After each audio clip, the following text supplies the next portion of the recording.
Hello guys, এই যে দেখেন আজকে রাত্রে 3টা বাজে। এখন আমি বুরহানি বানিয়ে ফেলছি কালকের জন্য। এখন বুরহানি হয়ে গেছে, এটা রেখে দেবো নর্মাল ফ্রিজে। কালকে ছেলেমেয়েরা খাবে, মেহমান আসবে খাবে, এর জন্য তৈরি করে ফেলছি বুরহানিটা। এখন আমি চটপটি বসাই দিব। ভিজিয়ে রাখছিলাম এই যে চটপটির জন্য বুটটা, এই যে ভিজে গেছে।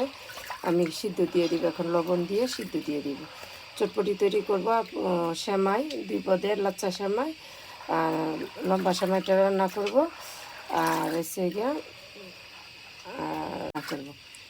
এগুলাই আজকে তাড়াতাড়ি রান্না করবো। আর কুরবানির পরে আমি রোস্টও করে ফেলবো, পোলাও রান্না করে ফেলবো। আর কুরবানির পরেই মাংস দিয়ে দিবে, সেই মাংস রান্না করব। খাসির মাংস রান্না করব, খাসিও জবো করবে 2টা, খাসিও রান্না করব।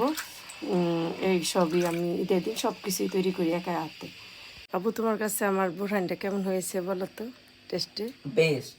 হ্যাঁ, বেস্ট। এই যে কালারটাও খুব সুন্দর হয়েছে, আর খেতেও খুব সুস্বাদু। আমি বুরহানিটা অনেক প্রতিদিন বানাই, রোজার ঈদেও কুরবানি ঈদেও বানিয়ে ফেলি। রোজার ঈদেও বেশি করে বানাই, রোজার ঈদে কুরবানি ঈদে এখন 3 কেজিতে বানাইলাম টক দইয়ের। এই যে বুরহানিটা অনেক বেশি কালারটা মজা হয়েছে।